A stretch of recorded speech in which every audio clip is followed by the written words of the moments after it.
প্রজন্ম আমাকে শিখালো একটা দাসের দেশ যে আমি আছি, আমি নিজেও যে একটা দাস, সেই দাসত্ব কিভাবে ভাঙতে হয়। এই প্রজন্মের কাছে আমি ওই জন্য ওদেরকে আমি স্যালুট জানাই। আমি শিক্ষক বলবো না, বরং ওরা আমার শিক্ষক। ওরা আমাকে শিখিয়েছে কিভাবে দাসত্ব ভাঙতে হয়। কারণ আমাদের মেধাটা আসলে মাথা থেকে আস্তে আস্তে জিভে চলে এসছে, এবং সেই জিভের চর্চাই আমরা বেশি করছি ইদানিং। রাষ্ট্র যখন গুলি করে তখন কোনো জায়গায় বিচার পাওয়া যায় না।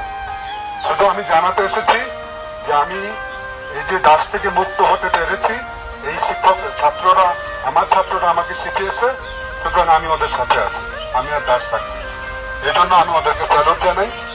এই ইউনিভার্সিটি যেমন রুদ্রদের, মুগ্ধদের, আবু সাইদদের তৈরি করে, এই ইউনিভার্সিটি কিন্তু আপনার প্রশাসনে আজকে যারা বসে আছে তাদেরও তৈরি করে। আমি আবারও বলছি, আরেকটা ছেলের গায়ে যদি হাত তোলা হয় এবং আরেকটা ছেলেকে যদি হাজতে না হয়, আমরা কিন্তু আবার যাব এবং আপনারা ঠেকাতে পারবেন। আমাদেরকে তাহলে গ্রেফতার করতে হবে। একজন পুলিশ একটা ছাত্রকে চর মেরে গাড়িতে উঠাচ্ছে, একটা ইউনিভার্সিটি ছেলের গায়ে হাত দিতে পারছে, মুখ চেপে ধরছে। এটা কি ধরনের, এটা কোন দেশ? আপনারা আমাদেরকে মুক্তিযুদ্ধের ইতিহাসের কথা শিখান। আমি তো দেখতে পাচ্ছি মুক্তিযুদ্ধের ইতিহাস কি ছিল। থ্যাংক ইউ, অনেক ধন্যবাদ। 71 সালে আমার জন্ম মাত্র, আমি বুঝে পাইনি, আর এখন আমি দেখতে পাচ্ছি আসলে 71 সাল কি ছিল। অনেক ধন্যবাদ।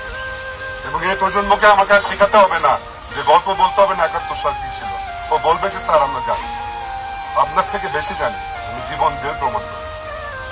আপনার ভালো থাকবেন।